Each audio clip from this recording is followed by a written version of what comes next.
This world is full of difficulties. లోకములో కష్టాలు తప్ప వేరేదేమీ కూడా లేదండి. ఎప్పుడో ఒక్కసారి ఒక మంచి వార్త మీరు వింటారు. ఎప్పుడో ఒక్కసారి ఇదిగో మీ యొక్క ఇన్కమ్ ట్యాక్స్ తగ్గిస్తున్నారు అని అన్నారనుకోండి, ఓహో మీరు గంతులేస్తారు కదా. ఏదో ఒక్కసారి ఒక 100 yearsలో ఒక మంచి వార్త మీరు వినొచ్చు. కానీ ఎప్పుడు కూడా మీరు చూస్తే దుర్వార్తని మనకు కనబడతా ఉంది. కానీ క్షేమకరమైనటువంటి మేలుకరమైనటువంటి మాటలు లోకంలో లేనేలేదు. యేసయ్య అన్నటువంటి మాటలు కరెక్ట్ కదా. ఈ లోకములు మీకు ఏముంటాయి? శ్రమలు ఉంటాయి. హల్లెలూయా. కానీ దాని తర్వాత యేసయ్య ఒక చక్కటి మాట అన్నాడు. ఏమన్నాడంటే, కానీ మీరు ధైర్యము తెచ్చుకొనుడి, బీ ఆఫ్ గుడ్ చియర్ అని అంటున్నాడు యేసయ్య. హల్లెలూయా. ప్రియులారా, మనము సంతోషంగా ఉండాలి. ఎందుకంటే సంతోషంగా లేకపోతే మనము ఆత్మీయంగా, శారీరకంగా, మానసికంగా కృంగిపోతాం. అందుకే యేసయ్య ఏమన్నాడంటే, my Joy I give to you, నా సంతోషాన్ని నేను నీకు ఇస్తున్నాను, నా ఆనందాన్ని నీతో పంచుకుంటున్నాను. ఆయన మనకు సంతోషాన్ని, ఆనందాన్ని దయచేయడానికి ఆయన వచ్చినటువంటి దేవుడై ఉన్నాడు. అనేక సంవత్సరాల క్రిందట మోషే చనిపోయినప్పుడు యెహోషువ కృంగిపోయాడు. ఎందుకు? మోషే ఉన్నప్పుడు దేవుడు గొప్ప కార్యాలు చేశాడు. ఎర్ర సముద్రాన్ని 2 పాలు చేశాడు. ఇంకా ఏం జరిగిందంటే, మరి దేవుని యొక్క హస్తాన్ని చూశాడు. మేఘ స్తంభం వచ్చింది, అగ్ని స్తంభం వచ్చింది, అద్భుతాలు చూశాడు. ఇప్పుడు ఆ నాయకుడు లేడు. ఎవరు లేరు? నడిపించేటువంటి నాయకుడు లేడు, మోషే గారు లేడు అని యెహోషువ కృంగిపోయాడు, విచారపడుతున్నాడు, బాధపడుతూ ఉన్నాడు. అలాంటి సమయంలో దేవుడు యెహోషువతో మాట్లాడుతూ ఉన్నాడు. చూడమ్మా, యెహోషువ గ్రంథం 1వ అధ్యాయము 1వ వచనం నుండి చదువుకుంటూ మనం వెళ్దాం.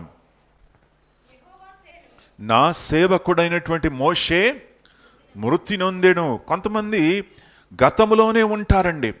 వాళ్ళు ఏమంటారంటే, మా కాలములో మేము యవనస్తులుగా ఉన్నప్పుడు మటన్ 50 రూపాయలేనండి కిలో, ఇప్పుడు ఏమైంది?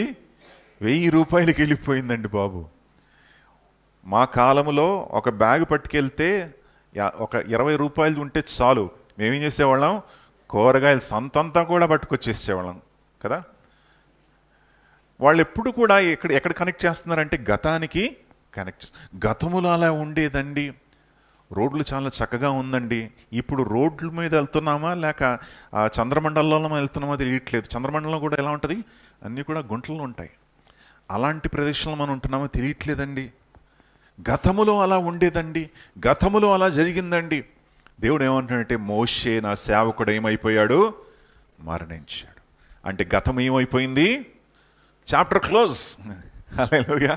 నువ్వు వెనకాల తిరిగి చూడాల్సిన అవసరము లేదు.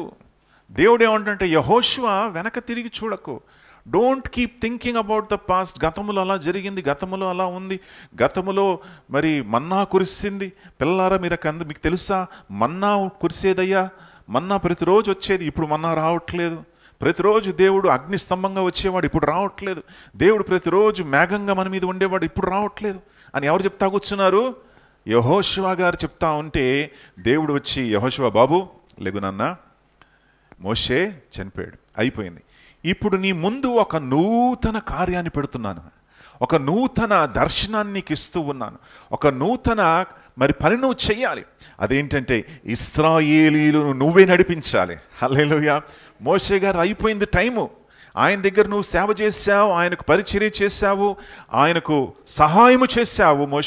మోషేకి సహాయం చేశావు. కానీ ఇదిగో ఇప్పుడు నేను నిన్ను నడిపించబోతున్నాను. హల్లెలూయా. నువ్వు నాయకుడిగా ఉండబోతున్నావు. నువ్వు ఈ ప్రజలకు వారి స్వాస్థ్యాన్ని ఇవ్వబోతున్నావు. ఎంత గొప్ప పని పెట్టాడు దేవుడు యెహోషువకు. చూసారా మీరు? యెహోషువ 40 సంవత్సరాలు మోషేతో సేవ చేశాడు. దానికంటే ముందు ఐగుప్తులో బానిసగా ఉండేవాడు యెహోషువ. అలాంటి సమయంలో యెహోషువతో దేవుడు కలిసి యెహోషువతో మాట్లాడి, యెహోషువ నువ్వేం చేయబోతున్నావంటే, ఈ ప్రజలకు నేను ఇవ్వబోయేటువంటి దేశాన్ని నువ్వు వారికి స్వాస్థ్యముగా ఇవ్వబోతూ ఉన్నావు. అంటే అబ్రహాము యొక్క వాగ్దానము నువ్వు నెరవేర్చబోతున్నావు. హల్లెలూయా. ఇస్సాకు ఇచ్చినటువంటి వాగ్దానమును ఏం చేయబోతున్నావు? నెరవేర్చబోతున్నావు. ఇదిగో నేను యాకోబుకి ఇచ్చినటువంటి మాటను నువ్వు నెరవేర్చబోతున్నావు. యాకోబుతో అన్నటువంటి మాటలు, మోషేతో అన్నటువంటి మాటలు, స్వాస్థ్యముగా ఇవ్వబోయేటువంటి దేశాన్ని నువ్వు పంచిపెట్టబోతున్నావు అందరికీ. యెహోషువ, ఇది గొప్ప కార్యం అయ్యా, నిన్ను వాడుకోబోతున్నాను. హల్లెలూయా. యెహోషువ, నీ ద్వారా ఘనమైనటువంటి కార్యాలు నేను చేయబోతూ ఉన్నాను. ఇంకా వెనక తిరిగి ఇంకా మోషే ఉన్నాడు, మోషే కాలంలో అలా జరిగింది, ఎర్ర సముద్రం మరి 2 పాలు చేశావు, అది అని నువ్వు వెనక తిరిగి చూస్తూ ఆలోచించకు, ముందుకెళ్ళు అని యెహోషువతో అంటున్నాడు దేవుడు. హల్లెలూయా. ప్రియులారా, మీరు కూడా గతంలోనే ఉంటున్నారా? మీరు కూడా గతం గురించి ఆలోచిస్తూ కూర్చొని ఉన్నారా? అలాగైతే దేవుడు నీతో నాతో కూడా మాట్లాడుతూ ఏమంటాడంటే, ఇదిగో నువ్వు లేచి ముందుకు వెళ్ళాలి. Hallelujah. Don't be in the past. గతములో కూర్చోకు, గతములో నే ఉండిపోకు. దేవుడు నిన్ను బలపరచాలని ఆశపడాలని, దేవుడు నిన్ను ధైర్యపరచాలని దేవుడు ఆశపడతా ఉన్నాడు. హల్లెలూయా. దేవుని నామానికి మహిమ కలుగును గాక. ప్రియులారా, దేవునిలో ఉన్నటువంటి చక్కటి విషయం, మన యేసులో ఉన్నటువంటి చక్కటి విషయం ఏంటంటే, he is a God who encourages. మనల్ని బలపరిచేటువంటి దేవుడు ఆయన. మోషేతో కూడా నేను వెళ్ళను అన్నప్పుడు మోషేకి ఏమన్నాడంటే, మోషే, నేను నీకు తోడై ఉంటాను, నీ వాక్కుగా నేను ఉంటానన్నాడు. ఇర్మియా, నేను మాటలు చెప్పడానికి నాకు ధైర్యం లేదు, చాలట్లేదయ్యా, నోరు తెరవడానికి నాకు మాటలు రావయ్యా అంటే నీ నోటికి నోరుగా నేను ఉంటానన్నాడు దేవుడు. హల్లెలూయా. పేతురును బలపరిచాడు. పేతురు అన్నాడు, ప్రభువా, నేను మోసం చేశాను, ఎవరో నేను తెలియదని చెప్పాను. పర్వాలేదు పేతురు, నేను బలపరుస్తాను, ముందుకు వెళ్ళు. హల్లెలూయా. మన దేవుడు ఎంత చక్కటి ఎన్కరేజ్ చేసేవాడండి, ఎంత చక్కగా ప్రోత్సహించేటువంటి దేవుడు మన దేవుడై ఉన్నాడు. దేవుని నామానికి మహిమ కలుగును గాక. ఈ లోకంలో మనకు శ్రమలు ఉంటాయని బైబిల్ అంటా ఉంది. మోషే, ఏలియా, ఇర్మియా, ఇలా అనేక మంది దైవజనులు నిరుత్సాహపడ్డారు. ఏం పడ్డారమ్మా? నిరుత్సాహపడినప్పుడు దేవుడు వారిని విడిచిపెట్టలేదు. విడిచిపెట్టకుండా వారిని బలపరిచి వారిని నడిపించినటువంటి దేవుడు మన దేవుడై ఉన్నాడు. హల్లెలూయా. దేవుని నామానికి మహిమ కలుగును గాక. సో యెహోషువతో ఈ మాటలు అంటున్నాడు. 1వ అధ్యాయము, ఇదిగో యెహోషువ, నువ్వు ఏం చేయాలో తెలుసా? 6వ వచనమును చూడండమ్మా. నిన్ను విడువను, నిన్ను ఎడబాయను. I will not leave you nor forsake me. ఎంత గొప్ప విషయం ఇది. హల్లెలూయా. మనల్ని విడిచిపెట్టొచ్చు అండి. మన పిల్లలు మనల్ని విడిచిపెట్టొచ్చు, మన ప్రేమించేటువంటి వారు మనల్ని విడిచిపెట్టొచ్చు, మన బంధువులు మనల్ని విడిచిపెట్టొచ్చు. మర్చిపోతారు అందరూ కూడా కదా. మనం కొన్నిసార్లు మేలు చేసినటువంటి విషయాలన్నీ కూడా ఎవరు జ్ఞాపకం చేసుకోరు. నువ్వు ఏదైతే కీడు చేస్తావో అదే గుర్తుపెట్టుకుంటారు మనసులో కదా. ఒకవేళ నువ్వు ఎవరికైనా ఏదైనా మరి సత్క్రియ చేస్తే, ఎన్నో సత్క్రియలు చేసావు, కానీ బై మిస్టేక్ ఏదో జరిగినప్పుడు వీళ్ళు ఏం చేస్తారు? అదే మిస్టేక్ని పట్టుకుంటారు కదా. నువ్వు చేసినటువంటి మేలంతా కూడా మర్చిపోతారు. ఎదిగో ఆ తప్పు నాకు గుర్తుంది అని అంటారు కదా. కానీ మన దేవుడు అలాంటి వాడు కాడు. హల్లెలూయా. మన తప్పులన్నీ క్షమించి మనల్ని ప్రోత్సహించేటువంటి దేవుడై ఉన్నాడు. కనుక యెహోషువతో ఏమంటున్నాడంటే, నీవు నిబ్బరము కలిగి ధైర్యముగా ఉండు. హల్లెలూయా.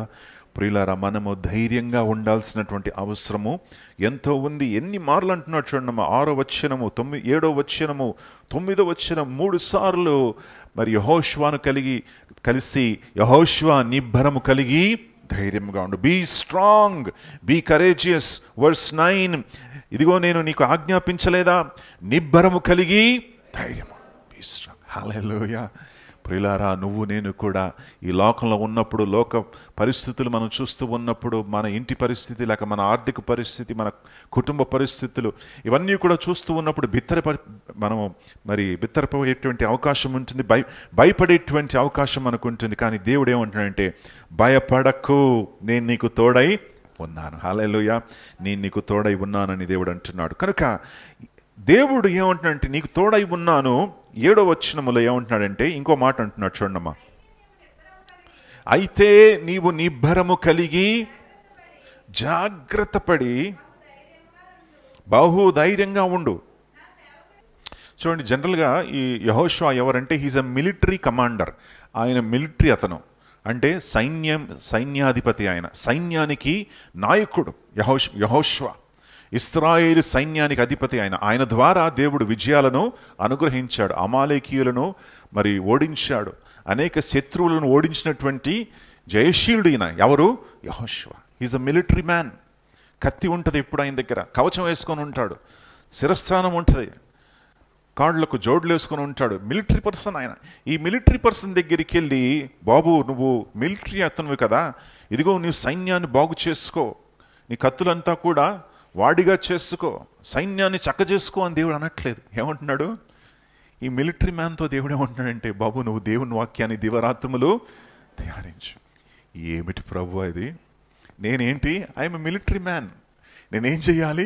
నా కత్తిని వాడాలి. నేనేం చేయాలి? శత్రువును ఓడించాలి. నేనేం చేయాలి? శత్రువు వచ్చినప్పుడు నేను అలర్ట్గా ఉండి వాడిని నేను ఓడించి జయించాలి. అంటే దేవుడు ఏమంటున్నాడంటే, బాబు నీ మిలిటరీ పక్కన పెట్టు, ఇదిగో నీకేం కావాలి? దేవుని వాక్యం. హల్లెలూయా. నీకేం కావాలి? దేవుని వాక్యము. దేవుని వాక్యాన్ని నువ్వేం చేయాలంట? దివారాత్రములు ధ్యానించు. దివారాత్రులు ధ్యానించంటున్నాడు. యెహోషువ ఆలోచించుంటాడు, నేనేంటి దివారాత్రాలు కసరత్తు చేయమంటాడేమో అనుకున్నాను దేవుడు. దివారాత్రలు ఏంటి బాడీ బిల్డ్ చేసుకొని జిమ్కి వెళ్ళు, ఫిట్గా ఉండు, శత్రువుతో పోరాడు అని దేవుడు అంటాడేమో అనుకున్నాను. కానీ దేవుడు ఏమంటున్నాడు? బాబు నీకేం కావాలి? దేవుని వాక్యము. హల్లెలూయా. ప్రియులారా, మనకు మన ఆత్మీయ జీవితాలకు మనకేం కావాలంటే పరిశుద్ధ దేవుని వాక్యం మనకు కావాలి. హల్లెలూయా. ఎందుకంటే బైబిల్ ఏముంటుందంటే, మనిషి రొట్టె మూలముగా మాత్రమే కాదు, కానీ దేవుని యొక్క వాక్యము ద్వారా జీవిస్తాడు. ఈ దేవుని యొక్క వాక్యము బలమైనది, శక్తి గలది, మన్నా లాంటిది, బలపరిచేది దేవుని యొక్క వాక్యము.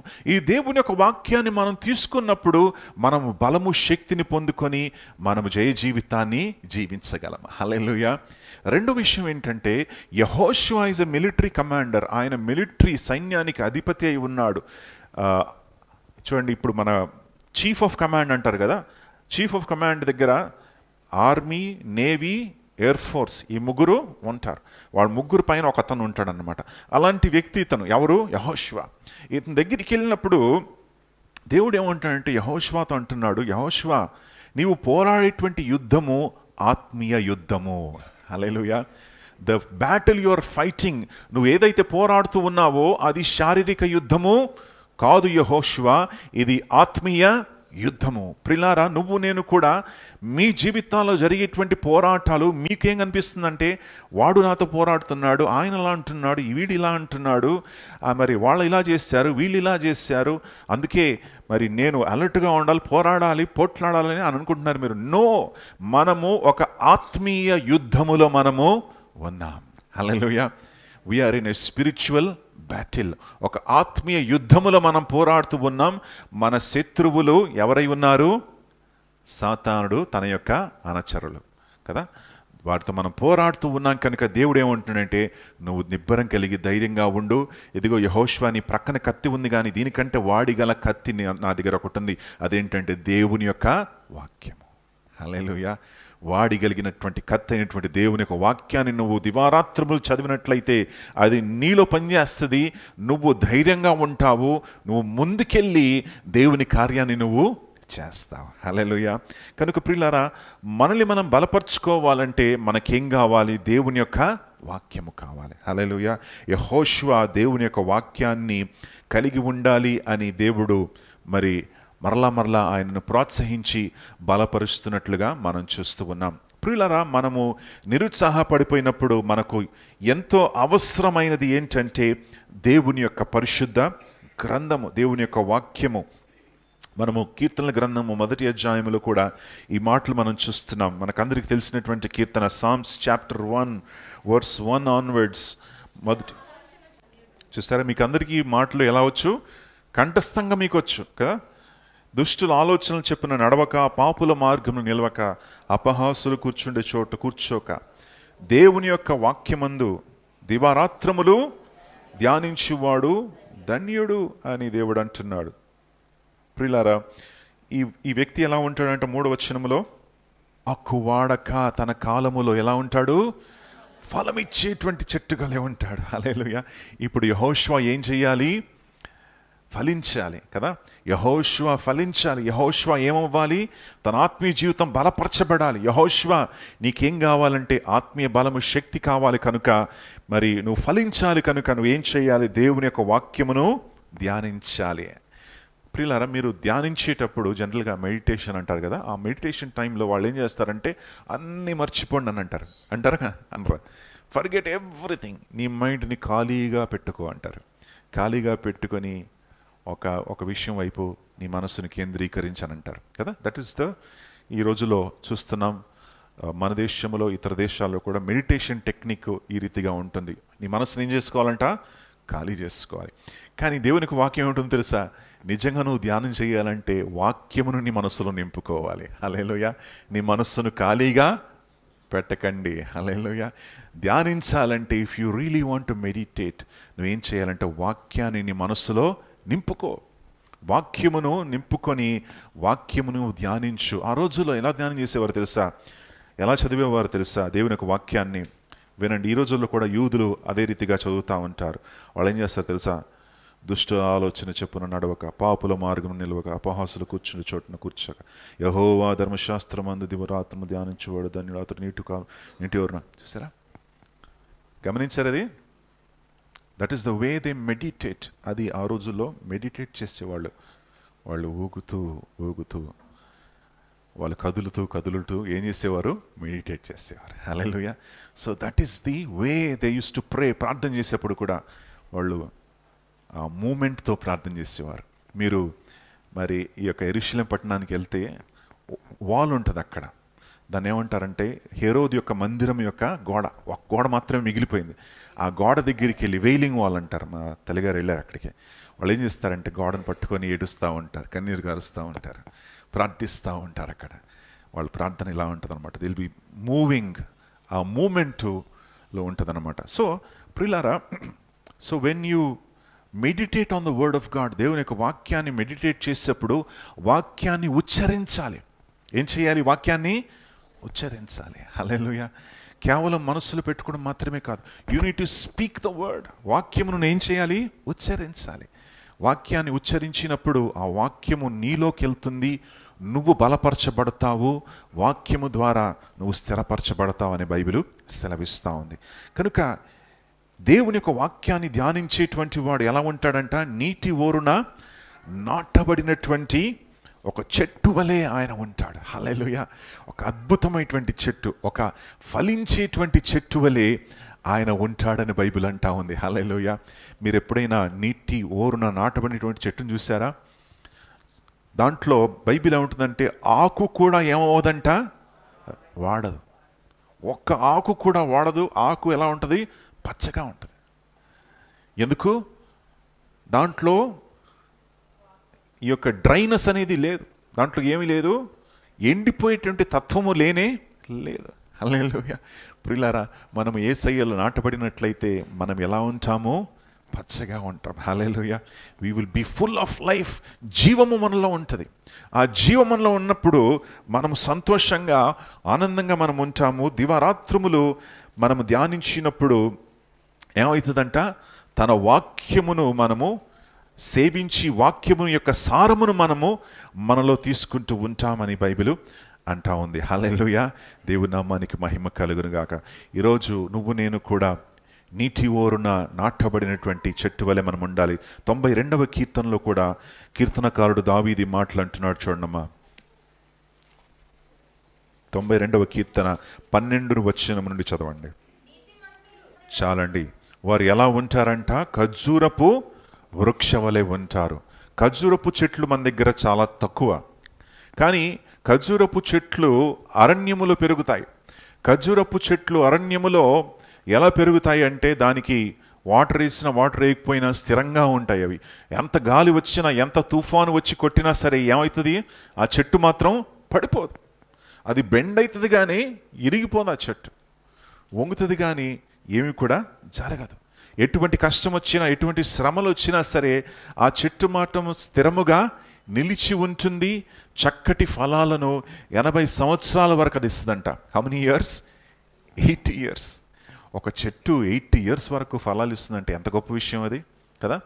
80 సంవత్సరాల వరకు ఖర్జూరపు చెట్టు మరి ఫలిస్తానే ఉంటుందని మనం చూస్తూ ఉన్నాం ప్రియులారా. కనుక మనము ఆ యొక్క ఖర్జూరపు చెట్టు వలె మనం ఉండాలి. ఒక పాట ఉంది కదా, ఖర్జూర వృక్షము వలె నీ వాక్యపు నీడలో ఎదుగుచు స్తుతించుటయే భాగ్యము, కీర్తించుటయే సౌభాగ్యము. స్తుతించుటయే భాగ్యము, కీర్తించుటయే సౌభాగ్యము. ఆరాధనా ఆరాధనా. మందిరావరణ మున నాటబడి నిత్యము చిగురించి వర్ధిల్లుచు. మందిరావరణమున నాటబడి నిత్యము చిగురించి వర్ధిల్లుచు. అప్పుడు వస్తుంది ఖర్జూర వృక్షం. ఓకే, సో 13వ వచనము మందిరావరణములో నాటబడి. హల్లెలూయా. మందిర ఆవరణములో మనం నాటబడాలి. ఖర్జూర వృక్షాలు మందిర ఆవరణములో నాటబడి ఉన్నాయంట. మీరు సొలొమోను మందిరాన్ని చూసినట్లయితే సొలొమోను మందిరముల యొక్క ద్వారముల దగ్గర ఖర్జూరపు వృక్షాలు మరి ఆయన పెట్టినట్లుగా మనం చూస్తూ ఉన్నాం. హీ కెప్ట్ ఖర్జూరపు వృక్షం యొక్క బంగారముతో చేసినటువంటి వృక్ష చెట్లు వల్లే ఆయన పెట్టాడు. ఎవరు? సొలొమోను మహారాజు. హల్లెలూయా. సో అందుకే కీర్తనకారుడు దావీదు ఖర్జూరపు వృక్షములు వలె ఆయన మందిరములో ఆయన సన్నిధిలో ఏమవ్వాలి? నాటబడాలి. హల్లెలూయా. ఎందుకో తెలుసా? ఆయన సన్నిధిలో సారం ఉంది, ఆయన సన్నిధిలో ఆనందం ఉంది, ఆయన సన్నిధిలో జీవము ఉన్నది. హల్లెలూయా. ఆయన సన్నిధిలో ప్రియులారా మీరు నాటబడాలి. Be in his presence. ఆయన సన్నిధిలో కనపడండి, ఆయన సన్నిధిలో సమయాన్ని గడపండి.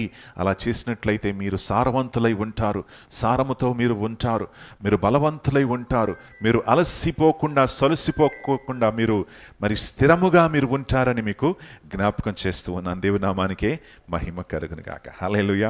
కనుక కృంగిపోయినటువంటి మన యెహోషువ దగ్గరికి దేవుడు వెళ్ళి, యెహోషువ నువ్వు ఎంతో కృంగిపోయావయ్యా, మోషే గురించి ఆలోచిస్తున్నావు, మోషే గారు ఉంటే బాగుండేది, మోషే గారు ఉంటే మరి ఏం చేయాలో చెప్పేవారు, మోషే గారు ఉంటే నడిపించేవారు, నాతో మాట్లాడేవారు, మోషే గారు ఉంటే మరి ప్రజలతో మాట్లాడేవారు, నేనేం చేయాలి ప్రభువా, నాకేమీ కూడా తెలియదు నాయన అని యెహోషువ అన్నప్పుడు యెహోషువను ధైర్యపరుస్తున్నాడు దేవుడు. హల్లెలూయా. యెహోషువను బలపరుస్తూ ఉన్నాడు.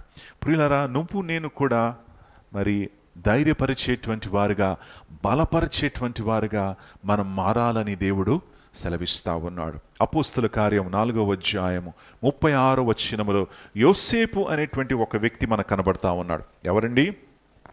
యోసేపు. ఈ యోసేపు ఎవరో మనం చూద్దాం. యెహోషువ కాదు, అపోస్తల కార్యం 4వ అధ్యాయం. ఒక వ్యక్తి ఉన్నాడు, ఆయన పేరు ఏంటండి? అందరూ చెప్పండి గట్టిగా. యోసేపు. ఈ వ్యక్తి గురించి మనకు తెలుసా? తెలియదు. ఎవరు ఈ వ్యక్తి? యోసేపు. యోసేపు కుప్రాలో ఉన్నటువంటి వ్యక్తి అంట. ఆ వ్యక్తి యోసేపు ఆయన పేరు. ఏం జరిగింది దాని తర్వాత? ఇతనికి అపోస్తులు హెచ్చరిక పుత్రుడు అని. ఇప్పుడు తెలుసా ఆయన ఎవరో మీకు? తెలుసు. యాక్చువల్ పేరేంటి ఆయనది? అసలు పేరేంటమ్మా ఆయనది? యోసేపు. ఆయన పేరు యోసేపు. కానీ ఎవరు కూడా యోసేపు అంటే మనం గుర్తుపట్టాం. యోసేపు అంటే మనం ఏమనుకుంటాం? ఐగుప్తులో ఉన్నటువంటి యోసేపు అనుకుంటాం. యోసేపు అంటే మరియ యొక్క మరి భర్త అయినటువంటి యోసేపు అని అనుకుంటాం. కానీ ఈ వ్యక్తి పేరు యోసేపు, అసలు పేరు యోసేపు. కానీ అందరూ ఏం పిలిచారు ఇతన్ని? బర్నబా, బర్నబా, బర్నబా అన్నారు. హల్లెలూయా. బర్నబా అని ఆయన్ని పిలిచారు. బర్నబా అని పేరు పెట్టారు ఆయనకు. ఎందుకో తెలుసా? సర్వసాధారణంగా ఎవరైనా ఒక పనిని ఎక్కువగా చేస్తూ ఉన్నట్లయితే ఆ పేరు పెట్టేస్తారు కదండి. ఒక పనిని ఎవరైనా ఎక్కువగా చేస్తూ ఉన్నట్లయితే ఆ పేరు అతనికి పెడతారు. ఫర్ ఎగ్జాంపుల్, ఒక వ్యక్తి వంట వండుతూ ఉన్నట్లయితే, ఎప్పుడు కూడా అందరికీ వంట చేసేటట్లయితే అతను ఏమంటారు? బాబు షెఫ్ అని పిలుస్తారు, లేదా కుక్ అని అంటారు కదా. సో ఈ బర్నబా తన జీవితంలో ఆయన చేసేటువంటి పని ఏంటంటే ప్రోత్సహించేటువంటి వాడు, ప్రజలను ప్రోత్సహించేటువంటి వాడు. హల్లెలూయా. చూడండి అమ్మ ప్రియులారా, 4వ అధ్యాయము 37వ వచనములో బర్నబా ఏం చేశాడో చూడండి. ఇతని దగ్గర భూమి ఉంది, దానిని అమ్మివేసి దాన్ని తీసుకొచ్చి అపోస్తుల పాదముల దగ్గర పెట్టేశాడు ఇతను. అంటే ఇతను మామూలు వ్యక్తి కాదు. ఇతను ఎవరంటే దేవుని ప్రేమించినటువంటి వాడు. ఆయన దగ్గర ఉన్నటువంటి పొలమును కూడా తీసుకొచ్చి అమ్మివేసి తీసుకొచ్చి, అయ్యా అపోస్తులారా, దేవుని సేవ మీరు చెయ్యండి అయ్యా, మీరు సేవను చెయ్యండి, మీ సేవను ప్రోత్సహిస్తున్నాను, మీరు ఇంకా అనేక మందికి వాక్యం చెప్పండి, ఇదిగో ఈ డబ్బు నా పొలాన్ని ఏం చేశాను, నేను అమ్మేశాను, తీసుకోండి. ఎవరు చేస్తారండి ఆ ప్రోత్సాహన? హల్లెలూయా. ఈ రోజుల్లో ఎవరు చేస్తారు? పొలాలు మనం పెట్టుకుంటాం, ఇల్లు మనకు కావాలి కదా, ల్యాండ్ కావాలి, బంగారం కావాలి, డబ్బు కావాలి బ్యాంకులో కదా, ఎఫ్డీలు కావాలి మనకు కదా, మనము హ్యాపీగా సేఫ్గా ఉండాలని మనం చూస్తూ ఉంటాం. మన పిల్లలకి ఏ కష్టం రావద్దు, మన కుటుంబానికి ఏ నష్టం రావద్దు, ఎవరికి ఏ కష్టం ఉండకుండా ఉంటే మిగులుతే నేను ఏం చేస్తాను, దేవునికి ఇస్తాను అనుకుంటాను. కానీ బర్నబా అలాంటి వాడు కాడు. హల్లెలూయా. బర్నబాలో ఉన్నటువంటి గొప్పతనం ఏంటంటే, అందరూ కూడా ఈ యోసేపులో ఉన్నటువంటి గొప్పతనం ఏంటంటే, అందరూ ఏం గుర్తించారంటే ఇతను మామూలు వ్యక్తి కాదు, హీ ఈజ్ అన్ ఎన్కరేజర్. హల్లెలూయా. ఇతను ఏం చేస్తాడు, ప్రోత్సహిస్తాడు. నేను కనిపిస్తే నువ్వు ఆ దగ్గరికి వెళ్ళినట్లయితే నేను పట్టుకొని నిన్ను బలం చక్కగా నేను నీతో మాట్లాడి నిన్ను ప్రోత్సహిస్తాను. నువ్వు దేవునిలో నడవాలమ్మా, నువ్వు ప్రార్థన చేయాలి, నువ్వు దేవునిలో ఉండాలి అని చక్కగా ప్రోత్సహించేటువంటి వాడు ఎవరైనా ఉన్నారంటే ఆదిమ సంఘంలో ఆయన ఎవరండి, బర్నబా. అది మాత్రమే కాదు, తన గృహంలో తన దగ్గర ఉన్నటువంటి పొలాన్ని కూడా తీసుకొచ్చి అమ్మేసి ఆ డబ్బుని తీసుకొచ్చి అపోస్తుల దగ్గర పెట్టి, అపోస్తులారా మీరు తీసుకోండి, మీరు అనేక మందికి సేవ చేయండి, మీరు వెళ్ళండి, నేను మీకు తోడై ఉన్నాను, మీకు ఏదైనా కావాలంటే నాకు చెప్పండి, నేను నీకు సహాయం చేస్తాను. ఎవరు? బర్నబా. హల్లెలూయా. ఎంత గొప్ప విషయం అండి ఇది. బర్నబా లాంటి వారు మనకు కావాలి ఈ రోజుల్లో. రెండవది ఏంటో తెలుసా? బర్నబా చేసినటువంటి రెండవ పని, ఆయన దేవుడు ఏ రీతిగా ప్రోత్సహిస్తున్నాడో, యెహోషువను ప్రోత్సహించాడో అదే రీతిగా బర్నబా ప్రజల్ని ప్రోత్సహిస్తున్నాడు. రెండవ విషయం ఏంటంటే, పౌలు, ఇంతకుముందు ఆయన పేరు ఏంటండి, చెప్పండి గట్టిగా, సౌలు. సౌలు కదా ఆయన పేరు. సౌలు, దేవుడు కలిశాడు అతన్ని, సౌలుని కలిసి సౌలు మరి ప్రజల్ని, క్రైస్తవులందరినీ కూడా పట్టి హింసిస్తూ ఉన్నాడు, జైల్లో వేస్తూ ఉన్నాడు. డమాస్కస్ పట్టణానికి వెళ్ళి అధికార పత్రాలు తీసుకొని వెళ్ళి వాళ్ళందరినీ కూడా పట్టుకొని తీసుకెళ్ళి ఎక్కడ వెళ్ళాలనుకున్నాడు, చెరసాల్లో వేసేద్దామని ప్లాన్తో గుర్రం మీద వెళ్ళేటప్పుడు దేవుడు ఏం చేశాడంటే ఒక దర్శనాన్ని ఇచ్చాడు. ఎవరికి? సౌలుకి. కింద పడిపోయాడు, గుర్రం నుంచి కింద పడిపోయి ఒక చక్కటి వెలుగు ఆయన ముఖంలో కొట్టింది. ఆ వెలుగు కొట్టినప్పుడు కింద పడిపోయాడు. కింద పడిపోయి ఒక స్వరాన్ని విన్నాడు. ఆ స్వరం ఏంటంటే, సౌలా సౌలా, నువ్వు నన్ను ఎందుకు హింసిస్తున్నావు? Why are you persecuting me? ఎందుకు నన్ను హింసిస్తున్నావు? నువ్వు ఎవరు ప్రభువా అని అడిగాడు. Who are you Lord? ఇదిగో నీవు హింసించేటువంటి యేసును అని స్వరం వచ్చింది. ప్రియులారా, లోకము మనల్ని హింసించినప్పుడు వారిని ఎవరు హింసిస్తున్నారు తెలుసా? క్రీస్తును వారు హింసిస్తున్నారు. హల్లెలూయా. ఎందుకు తెలుసా? ఆయన సంఘాన్ని ఎప్పుడు కూడా విడువడు. సంఘము ఎవరో తెలుసా? ఆయన పెనిమిటి. హల్లెలూయా. సంఘము ఎవరో తెలుసా? ఆయన ప్రేమించి రక్తాన్ని పెట్టి కొన్నటువంటిది సంఘము. ఆ సంఘాన్ని ఎప్పుడు కూడా విడిచిపెట్టడు.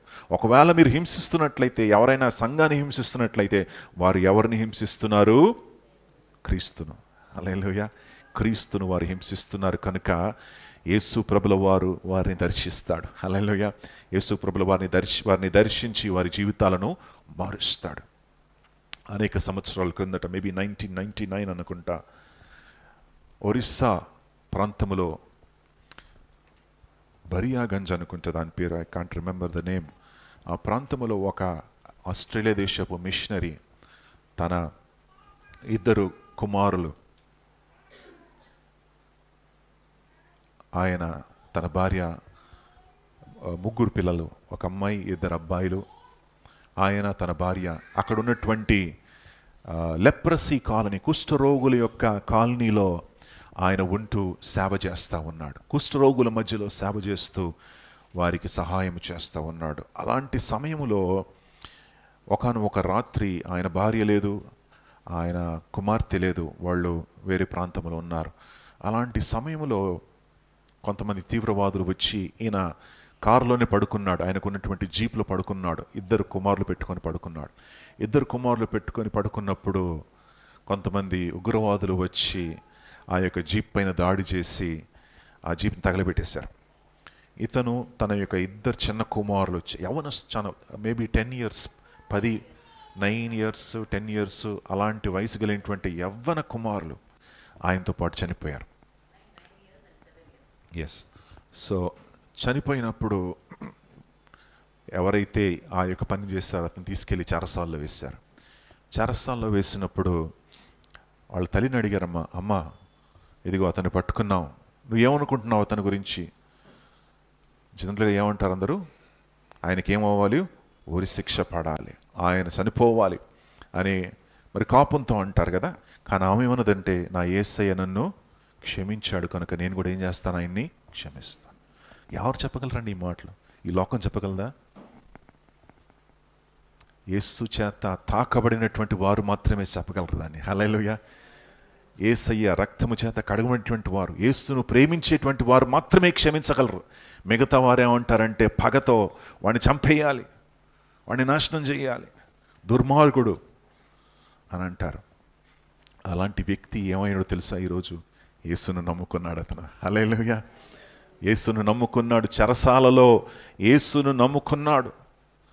యేసును నమ్ముకొని తన జీవితాన్ని యేసయ్యకు సమర్పించుకున్నాడు. హల్లెలూయా. సౌలు మారినట్లుగా ఆ వ్యక్తి మారిపోయాడు. సో సౌలు మారిపోయి రక్షణలోకి ఎలా వచ్చాడంటే, ఆ గుర్రం నుంచి కింద పడిన తర్వాత దేవుడు కనిపించాడు సౌలుకి. కనిపించి, సౌలు ఇదిగో నేను వాడుకోబోతున్నాను, అనేకుల ముందు నువ్వు నిలబడబోతున్నావు. ఏ యేసునైతే నువ్వు తిరస్కరించావో, ఏ యేసునైతే వద్దు అన్నావో, ఏ యేసును నువ్వు మరి క్లించపరిచావో, ఏ క్రైస్తవుల్ని పట్టుకుని జైల్లో వేశావో, నీవు ఆ యేసు కొరకు నిలబడబోతున్నావు. హల్లెలూయా. ఆ యేసు కొరకు నువ్వు సాక్షిగా ఉండబోతున్నావు. ఆ యేసయ్య కొరకు నువ్వు ప్రాణాలు పెట్టబోతున్నావు. నువ్వు సౌలుగా ఉండవు, నేను పౌలుగా మార్చబోతున్నాను. హల్లెలూయా. అలా అన్నప్పుడు సౌలు తన జీవితాన్ని యేసయ్యకు సమర్పించుకున్నాడు, తన జీవితాన్ని మార్చుకున్నాడు. ఇప్పుడు అందరితో పాటు కలిసి అపోస్తలుల దగ్గరికి వచ్చాడు. అపోస్తలులందరూ కూడా ఏమయ్యారు, ఒరి బాబు వీడు ఎవరిని తీసుకొచ్చాడు, ఎవరు వచ్చారు ఇక్కడ మన దగ్గర? సౌలు, క్రైస్తవుల్ని హింసించేటువంటి వాడు వచ్చాడని వాళ్ళు భయపడిపోయి వెళ్ళిపోతున్నారు. ఇది ఏదైనా ప్రణాళిక ఏంటో, బహుశా ఇతను మరి ఒక పన్నాగం చేస్తున్నాడేమో, నటిస్తున్నాడేమో అనుకున్నారు. ఎవరు? సౌలు. ఎందుకంటే అతని గురించి అంతగా తెలుసు వాళ్ళందరికీ కూడా. ఎందుకంటే ఇతను ఏం చేసేవాడు, క్రైస్తవులందరినీ కూడా మరి చాలా పురుషులు కానీ, స్త్రీలు కానీ, పిల్లలు కానీ అసలు ఎవరిని కూడా పట్టించుకోకుండా అందరిని పట్టుకెళ్ళి చెరసాల్లో వేసి కొట్టి హింసించేవాడు. ఇంత భయంకరమైనటువంటి వ్యక్తి. సడన్గా నేను క్రైస్తవుణ్ణి అని వచ్చాడు ఆయన. ఎవరి దగ్గరికి? అపోస్తలుల దగ్గరికి వచ్చి, నేను క్రైస్తవుణ్ణి, నేను మారిపోయాను అంటే వీళ్ళందరూ కూడా ఏమన్నారు, వీరి బాబు వీడు ఏదో డ్రామా వేస్తున్నాడండి వీడు అనుకున్నారు. వీడు ఏదో నటిస్తూ ఉన్నాడు అనుకున్నాడు. కానీ ఆ టైంలో ఎవరు వచ్చారో తెలుసా ఆయన పక్కన? ఎవరండి? హెచ్చరిక పుత్రుడు. ఎవరైనా? బర్నబా. బర్నబా వచ్చేసాడు. ఎవరి ప్రక్కన? సౌలు ప్రక్కన. సౌలుని పట్టుకొచ్చాడు. మీరేం భయపడకండి, ఇతను మనవాడే, యేసయ్య ఇతన్ని దర్శించాడు. పేతురు, యోహాను, యాకోబు, అంద్రయ, మీరందరూ కూడా భయపడకండి, ఇతను యేసయ్య ఇతను ఎరిగినటువంటి వాడు. ఇతను ఎవరు? సౌలు. దేవుడు ఇతను మార్చాడు అని చేసి ఏం చేశాడంటే వారందరినీ కూడా ఎక్కడ తీసుకొచ్చాడు? కల్పించాడు. హల్లెలూయా. సౌలును అపోస్తులను కల్పించినటువంటి వ్యక్తి ఎవరు? బర్నబా. ఈ వ్యక్తి గురించి మనకు ఎక్కువ తెలియదు, కానీ ఈ వ్యక్తి చేసినటువంటి ఆదిమ సంఘములో ఆయన చేసినటువంటి గొప్ప పరిచర్య ఇది. ఏంటో తెలుసా? ఆయన సంఘాన్ని కలిపాడు. యెరూషలేములో ఉన్నటువంటి సంఘము, అంత్యోకులో ఉన్నటువంటి సంఘము, 2 పెద్ద సంఘాలు. ఆ 2 పెద్ద సంఘాలు పోరాడుతూ ఉన్నాయి. ఆ 2 సంఘాలని కలిపినటువంటి వాడు బర్నబా. హల్లెలూయా. 2 సంఘాలని, వారికి ఉన్నటువంటి మనస్పర్ధలను తొలగించి వారిద్దరిని కూడా ఐక్యపరిచి సమాధానపరిచినటువంటి వాడు బర్నబా. హల్లెలూయా. ఎంత గొప్ప పరిచర్య! ఈయన గురించి మనకు ఎక్కువ తెలియదు, కానీ ఇతను దేవుని యొక్క బిడ్డగా చాలా బహుబలంగా వాడబడినటువంటి వాడు. ఇంకోటి విషయం తెలుసా? మొట్టమొదటిగా పౌలుతో పాటు ఈయన దేవుని చేత అభిషేకించబడి సేవకు పంపించబడ్డాడు. పౌలు ఇంకా బర్నబా ఇద్దరు కూడా దేవుని యొక్క ఆత్మచేత వారు అభిషేకం పొందుకొని మిషనరీ యాత్రల మీద వెళ్ళారు. వాళ్ళు అనేక చోట్లకు వెళ్ళి సువార్తను వారు ప్రకటిస్తూ అనేక ప్రాంతాలకు వారు వెళ్ళి సువార్తను ప్రకటించారు. ఇంకోటి ఏంటంటే మరి బర్నబా ఏం చేశాడంటే, ఒక యవనస్తుడు ఉండేవాడు, ఆయన పేరు మార్క్. ఎవరండి? మార్క్. మీ దగ్గర ఉన్నటువంటి మార్కు సువార్త ఉంది కదా, ఎవరు రాశారో తెలుసా? ఒక యవనస్తుడు. Is a young man.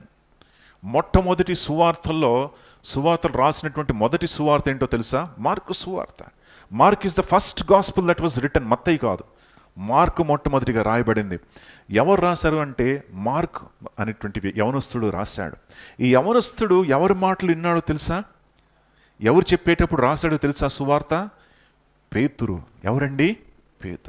పేతురు చెప్పేటప్పుడు ఈ యవనస్తుడు చక్కగా రాసి ఆ సువార్తను రాశాడు.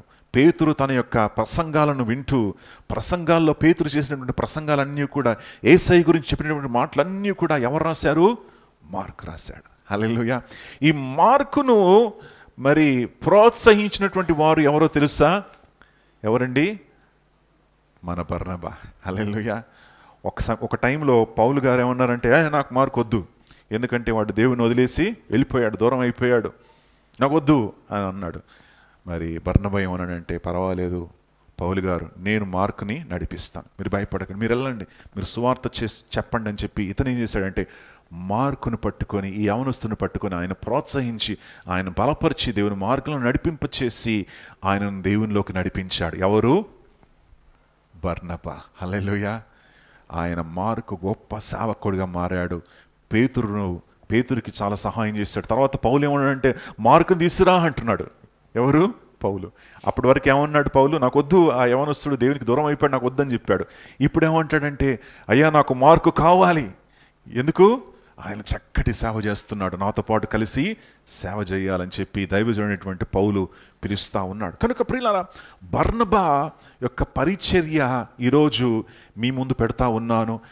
నా సలహా ఏంటంటే, నా యొక్క ఆశ ఏంటంటే, బర్నబా పరిచర్యను మీరు కూడా చేయాలి. ఏం చేయాలి? You need to do the ministry of Barnabas. బర్నబా యొక్క పరిచర్య మీరు చేయాలి. అదేంటి? ప్రోత్సహించేటువంటి పరిచర్య. నిరుత్సాహంగా ఉన్నటువంటి వారి దగ్గరని ప్రోత్సహించండి, బలహీనంగా ఉన్నటువంటి వారిని బలపరచండి, కృంగిపోయినటువంటి వారిని లేవనెత్తండి.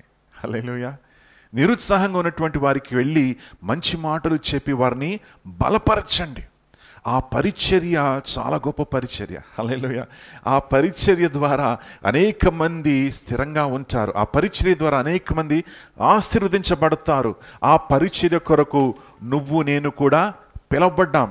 1 తెస్సలోనిక గ్రంథం 5వ అధ్యాయము 11వ వచనములో ఈ మాటలు ఉన్నాయి. 1 Thessalonians chapter 5 verse 11. 1 తెస్సలోనిక 5:11 చూడండమ్మా. ఒకరినొకరు ఏం చేసుకోవాలి? మీరు ఆదరించుకోవాలి, ఒకరినొకరు బలపరుచుకోవాలి, ఒకరినొకరు క్షేమాభివృద్ధిని చేసుకోవాలి. Help them. ఒకరికొకరు సహాయం చేయండి, ఒకరికొకరు బలపరుచుకోండి. బర్నబా వలె బలపరిచేటువంటి వారుగా మారండి. బర్నబా వలె మరి ప్రోత్సహించండి. ఎవరైనా నిరుత్సాహంగా ఉంటే వారికి వెళ్ళి ప్రోత్సహించండి, వారి గురించి ప్రార్థించండి. హల్లెలూయా. ప్రార్థన చేయండి, వారి గురించి మొరపెట్టండి దేవునికి. ఎవరైనా కన్నీరు కారుస్తున్నట్లయితే వారు వెళ్ళి కన్నీరును తొడవండి. ఇది క్రైస్తవ జీవితం. This is Christian life. Hallelujah. ఇది క్రైస్తవ జీవితం అండి. ఇది మనం చేయాల్సినటువంటి పని, మన బాధ్యత. ఒకరికొకరు మనం సహాయము చేయాలి, ఒకరినొకరు బలపరచాలి, ఒకరినొకరు లేవనెత్తాలి. ఆదిమ సంఘము చేసినటువంటి పరిచర్య ఇది. ఆదిమ సంఘం ఈ రీతిగా నడుచుకున్నారు, వారు ఈ రీతిగా వారు జీవించారు. కనుక ప్రియులారా, మనము కూడా జీవించాలి అని బైబిల్ హెచ్చరిస్తూ ఉంది. అనేక చోట్ల నేను అనేక వర్సెస్ మీకు ఇవ్వచ్చు, చెప్పుకుంటూ వెళ్ళొచ్చు. ఒక్క వర్స్ తర్వాత ఒక్క వర్స్, ఒక్క వర్స్ తర్వాత ఒక్క వర్స్. అనేక చోట్లలో దేవుడు ఏమంటున్నాడంటే, ఒకరినొకరు బలపరచుకోండి. హెబ్రీ 3:13, ఒకరినొకరు బలపరచుకోండి కదా. అనేక చోట్లలో మనం చూస్తున్నాం. Encourage one another. హల్లెలూయా. ఏం చేయాలి? ఒకరినొకరు ప్రోత్సహించుకోవాలి. పాస్టర్ గారు అన్నారు ఒకరినొకరు ప్రోత్సహించుకోవాలని. మీరు మరి మీ హస్బెండ్ దగ్గరికి వెళ్ళి, ఏమండి మీరు చాలా హ్యాండ్సమ్గా ఉన్నారండి ఈరోజు, లేదా హస్బెండ్స్ వెళ్ళి మీ వైఫ్ దగ్గరికి వెళ్ళి, మీరు చాలా బ్యూటిఫుల్గా ఉన్నారండి ఈరోజు అంటే వాళ్ళు ఏమంటారు? నీకేం కావాలి? ఎందుకు? 20 సంవత్సరాలుగా నువ్వు ఏమనలేదు, ఇప్పుడు సడన్గా వచ్చి మెసేజ్ బాగా విన్నట్టున్నావు, వచ్చి మాటలంటున్నావు ఏంటి అని అంటారు కదా. అలాంటి ప్రోత్సాహన కాదు. ఎలాంటి ప్రోత్సాహన మనం చేయాలి ఏంటండి? మనము దేవుని వాక్యాన్ని వారికి అందించాలి. ఏం చేయాలమ్మా? దేవుని వాక్యాన్ని అందించాలి. దేవుడు యెహోషువను ప్రోత్సహించినప్పుడు ఏమిచ్చాడు? దేవుని వాక్యాన్ని అందించాడు. యెహోషువను ప్రోత్సహించినప్పుడు వాక్యాన్ని చదువు బాబు అని చెప్పాడు. యెహోషువను బలపరిచి ఇదిగో నువ్వు ఈ పని చేయాలి అని అన్నారు. అన్నప్పుడు దేవుడు గొప్ప కార్యాలు చేస్తాడు. ప్రోత్సాహన కొరకు అనేక మంది చూస్తున్నారమ్మా. లోకంలో అనేక మంది నిరుత్సాహపడి ఉన్నారు. లోకములో శ్రమలు ఉన్నాయి, కానీ ఈ లోకాన్ని జయించినటువంటి యేసయ్య మనకు తోడై ఉన్నాడు కనుక నువ్వు జయ జీవితాన్ని జీవించగలవు. ఆయన పేరు Thomas Alva Edison. Okay, so ఇతను మనం చూసేటువంటి ఈ బల్బుకి కారకుడు ఆయనే. మనం చూసేటువంటి లైట్స్కి కారకుడే. ఫస్ట్ ఆ ఎల్లో బల్బ్ వచ్చేది చూడండి, మీకు జ్ఞాపకం ఉందా? ఈ రోజుల్లో మనకి ఎల్ఈడి లైట్లు ఉన్నాయి, కానీ ఫస్ట్ మనకు వచ్చింది ఏంటి? ఆ ఫిలమెంట్ బల్బ్స్ అనమాట. లోపల ఫిలమెంట్ ఉంటుంది. ఆ ఫిలమెంట్ బల్బును కనిపెట్టినటువంటి వ్యక్తి ఇతనే. ఇతను ఎన్నిసార్లు ప్రయత్నించాడో తెలుసా ఆ బల్బును కనిపెట్టడానికి? 10 సార్లు కాదు, 1000 సార్లు కాదు, 2000 సార్లు కాదు, 10,000 టైమ్స్ ట్రై చేశాడంట. ఎన్నిసార్లు? 10,000 సార్లు ప్రయత్నించాడు. 10,000 సార్లు ప్రయత్నించిన తర్వాత చివరిగా కనిపెట్టాడు. ఏంటి? ఆ light bulb. So next time మీరు లైట్ ఆన్ చేసినప్పుడు ఎవరిని గుర్తుపెట్టుకుంటారు? Mister Thomas Alva Edison. ఈ ఆల్వా ఎడిసన్ గారు ఏం చేశారంటే 10,000 సార్లు ప్రయత్నించిన తర్వాత ఈరోజు నీకు వెలుగు వస్తూ ఉంది. హల్లెలూయా. ఈరోజు నువ్వు లైట్ బల్బు నువ్వు ఆన్ చేస్తూ ఉన్నావు, నీకు ఎలక్ట్రిసిటీ వస్తూ ఉంది. అంటే ఒకవేళ ఆయన నిరుత్సాహపడిపోయి వదిలేసినట్లయితే ఏం జరిగేదండి? బహుశా ఎవరు కూడా ఇంకా లైట్ కనిపెట్టేవారేమో కాదు, మనకు వెలుగు ఉండేది కాదేమో. బహుశా ఆయన కాకుండా ఇంకెవరెవరు కనిపెట్టేవారేమో. కనుక ప్రియులారా, నిరుత్సాహాన్ని మనం విడిచిపెట్టాలి. ఇంకో మనకందరికి ఇష్టమైనటువంటి కార్టూన్ కదా, పిల్లలకి ఇష్టం. నేను చిన్నగా ఉన్నప్పుడు నేను చూస్తాను దాన్ని, మిక్కీ మౌస్. మీరు కూడా చూస్తుంటారు కదా. ఈ మిక్కీ మౌస్ అనేటువంటి కార్టూన్ యొక్క మరి సృష్టించినటువంటి వ్యక్తి ఎవరు తెలుసా? ఆయన పేరు ఏంటి? వాల్ట్ డిస్నీ ఆయన పేరు. ఈరోజు మనకు డిస్నీ ఛానల్ ఉంది, డిస్నీ ల్యాండ్ ఉంది, డిస్నీ కార్టూన్స్ ఉన్నాయి. ఆ డిస్నీ అనే పేరు ఎక్కడి నుంచి వచ్చిందంటే ఈయన పేరు డిస్నీ. ఈయన పేరు యాక్చువల్లీ ఏంటి? Walt Disney. మీకు వాల్ట్ డిస్నీ అని ఈ కార్టూన్స్ చూస్తుంటే ఫస్ట్ వచ్చేది అదే, వాల్ట్ డిస్నీ. సో ఈ వాల్ట్ డిస్నీ అటువంటి వాడు చాలా నిరుత్సాహపడిపెట్టి తన జీవితంలో ఆయన తలపెట్టేటువంటి ప్రతి మరి ప్రాజెక్ట్ కూడా ఏమైంది? ఫెయిల్ అయిపోయింది. చాలా మంచి కార్టూన్స్ డ్రా చేసేవాడు. ఆ రోజుల్లో కార్టూన్ చేయాలంటే ఒక్కొక్క బొమ్మను గీయాలి. ఆ బొమ్మ ఇలా కదిలి ఇలా చేయాలంటే ఇంకొక బొమ్మ గీయాలి నువ్వు. ఆ బొమ్మ కదిలి ఇలా వెళ్ళాలంటే నువ్వు ఇంకా ఇలా ఈ పొజిషన్లో నువ్వు డ్రా చేయాలి. అలా ప్రతి పొజిషన్ని డ్రా చేసి వాళ్ళు మూవ్ చేసేటప్పుడు మూవీ చేసేవారు. సో ఆ రీతిగా ఈ యొక్క వ్యక్తి వాల్ట్ డిస్నీ తన జీవితంలో ఎన్నో ఓటమిలు అనుభవించాడు. చాలామంది దగ్గరికి వెళ్ళాడు, అందరు కూడా రిజెక్ట్ చేసేసారు. చివరిగా ఆయన ట్రైన్లో ఇంటికి వచ్చేటప్పుడు డ్రా చేస్తూ ఉన్నాడు. డ్రా చేస్తూ ఉన్నప్పుడు సడన్గా ఈ మిక్కీ మౌస్ని డ్రా చేశాడు. ఈ మిక్కీ మౌస్ని డ్రా చేసి చూసి సంతోషించాడు. దాన్ని తీసుకెళ్ళి చూపించినప్పుడు అది ఒక పెద్ద హిట్గా మారిపోయింది. అద్భుతంగా అక్కడి నుండి ఆయన జీవితం అలాగే పైకి వెళ్ళిపోయింది అనమాట. హల్లెలూయా. సో నిరుత్సాహపడిపోయి ఆయన కృంగిపోలేదు, కానీ ప్రయత్నిస్తూనే ఉన్నాడు. ఇంకో KFC మీరందరూ కూడా తిని ఉంటారు కదా. సో ఈ KFC వెనకాల ఉన్నటువంటి స్టోరీ ఏంటో తెలుసా? ఇతను బొమ్మ దాని మీద ఉంది, చూసారా? ఆయన పేరేంటి? కర్నల్ శాండర్స్ అనేటువంటి ఒక వృద్ధుడు. తన జీవితం అంతా కూడా మరి కొనసాగిన తర్వాత 65 సంవత్సరాలు రిటైర్మెంట్ వచ్చేసింది. రిటైర్మెంట్ డబ్బులంతా కూడా పెట్టుకొని ఏదో బిజినెస్ చేద్దామని స్టార్ట్ చేశాడు. ఎవరు? Colonel Sanders. స్టార్ట్ చేసినప్పుడు ఒక్కడు ఆయన పట్టించుకోలేదు. తెలుసా మీకు ఆ విషయం? ఆయన ఈ యొక్క KFC రెసిపీని తీసుకెళ్ళి చాలామందికి చూపించాడు. బాబు, నా రెసిపీ ఏంటిది బాబు, KFC ఇలా చేయాలి, ఈ యొక్క చికెన్ ఈ రీతిగా మనం వండాలి, ఇలా చేయిస్తే బాగుంటుందని చెప్పి తీసుకెళ్తే ఒక్కళ్ళు పట్టించుకోలేదు దాన్ని. ఎంతమంది రిజెక్ట్ చేస్తారో తెలుసా? 1009 రెస్టారెంట్స్కి వెళ్ళాడు ఆయన. 1009 రెస్టారెంట్స్కి వెళ్ళి తన చికెన్ అమ్మడానికి చూశాడు, కానీ ఒక్కడు పట్టించుకోలేదు. చివరిగా ఒక్క రెస్టారెంట్ వాడు, సరే పర్వాలేదు బాబు రా చెప్పు చూపించు అని చెప్పి ఆయన చికెన్ చూపించి ఆయన ప్రజలకు దాన్ని అందించినప్పుడు అందరూ ఆహా ఓహో అని తిన్నారు. 65 సంవత్సరాల వృద్ధుడు, తన జేబుల్లో $100 మాత్రమే ఉన్నాయి. $100 పెట్టుకొని ఆయన 1000 మరి హోటల్స్కి వెళ్ళాడు, ఒక్కళ్ళు పట్టించుకోలేదు. కానీ చివరిగా ఒక్కళ్ళు అంగీకరించిన తర్వాత తన జీవితం ఏమైపోయింది? మారిపోయింది. హల్లెలూయా. ప్రియులారా, వీరందరూ కూడా నిరుత్సాహపడలేదు, వీరందరూ కూడా ఏం పడలేదు. నువ్వు కూడా నిరుత్సాహం, డోంట్ బి డిస్కరేజ్డ్. నీకు ఆ ఉద్యోగం రాకపోతే నిరుత్సాహపడకు, నీకు ఆ ఇంటర్వ్యూలో నువ్వు పాస్ అవ్వకపోతే నిరుత్సాహపడకు, నీవు ఆ యొక్క మరి జాబ్లో నువ్వు ఫెయిల్ అయితే నిరుత్సాహపడకు, ఆ బిజినెస్ క్లిక్ కాకపోతే నిరుత్సాహపడకు, నీవు నీ యొక్క ఉద్యోగంలో నీకు మరి ఎవరు కూడా ప్రమోషన్ ఇవ్వకపోతే నిరుత్సాహపడకు, ఏ విషయాన్ని గురించి కూడా నిరుత్సాహపడకు. హల్లెలూయా. ప్రియులారా, బైబిల్లో అనేక మంది నిరుత్సాహపడ్డారు, కానీ దేవుడు మాత్రం ఎప్పుడు కూడా వచ్చి ఏం చేసేవాడు?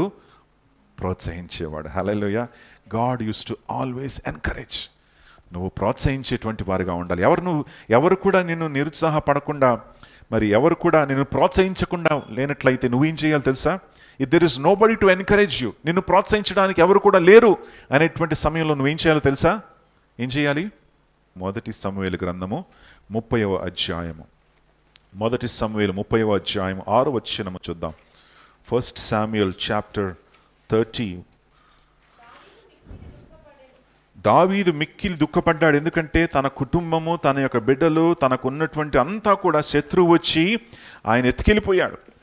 ఎత్తుకెళ్ళిపోయినప్పుడు దావీదు ఎంతగా ఏడ్చాడు, కన్నీరు కార్చినట్లుగా మనం చూస్తూ ఉన్నాం. దావీదు మిక్కిలి తన యొక్క తనకున్నటువంటి వారందరూ కూడా చూడండి, 3వ వచనం చదవండి సిస్టర్. అందరూ ఏడుస్తూ ఉన్నారు. ఎందుకు?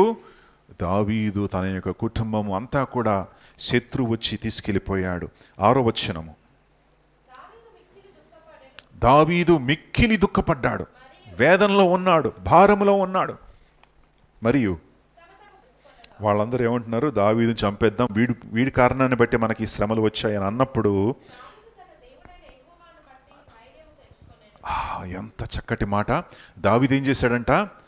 తన దేవుడైనటువంటి యెహోవా యందు ఎవరు కూడా బలపరచడానికి లేరు ఆ టైంలో, ఎవరు ప్రోత్సహించడానికి లేరు. బర్నబా లేడు ఆ టైంలో వచ్చి, దావీదు భయపడకయ్యా, దేవుడు కూడా వచ్చి ఆయన ఆదరించలేదు, ఎవరు లేరు, ఒంటరిగా ఉన్నాడు, చంపేద్దామని అందరూ కూడా చూస్తూ ఉన్నారు దావీదును. అలాంటి కృంగిపోయేటువంటి పరిస్థితిలో ఒంటరిగా ఉన్నప్పుడు దావీదు ఏం చేశాడంటే తన్ను తాను బలపరుచుకున్నాడు. హల్లెలూయా. తన్ను తాను ప్రోత్సహించుకున్నాడు, తన్ను తాను బలపరుచుకున్నాడు. ఎవరు లేరు ఆదరించడానికి, ఎవరు లేరు ప్రోత్సహించడానికి, ఎవరు లేరు బలపరచడానికి, ఎవరు లేరు మంచి మాటలు చెప్పడానికి, ఎవరు లేరు ఒక చక్కటి మాట, ఒక ఆదరణ కలిగేటువంటి మాటను మాట్లాడడానికి ఎవరు లేనటువంటి సమయంలో దావీదు నిలబడి తన్ను తాను బలపరుచుకున్నాడు. హల్లెలూయా. ప్రియులారా, నువ్వు నేను కూడా ఒక్కొక్కసారి ఎవరు కూడా ఉండకపోవచ్చు, నిన్ను బలపరచడానికి ఎవరు కూడా ఉండకపోవచ్చు, నిన్ను ప్రోత్సహించడానికి ఎవరు కూడా ఉండకపోవచ్చు, కానీ నువ్వేం చేయాలంటే ఆ టైములో కృంగిపోకుండా నువ్వు నిలబడి నిన్ను నీవు దేవునిలో బలపరుచుకోవాలి. Hallelujah. You need to find your strength in God. దేవునిలో నిన్ను నువ్వు బలపరుచుకోవాలి. అనేక సంవత్సరాల కిందట నేను బెంగళూరు ఒక హాస్పిటల్లో పడున్నాను. అక్కడ మరి ఉన్నప్పుడు ఎవరు లేరు, డాక్టర్స్ వచ్చి చూస్తూ వెళ్తున్నారు. అప్పుడు ఆ టైంలో ఏం చేశారంటే నేను మోకరించి ప్రభుని స్తుతించి, ప్రభువా నువ్వు నాకు తోడై ఉన్నావు, నువ్వు నన్ను విడిచి పెట్టలేదు. హల్లెలూయా.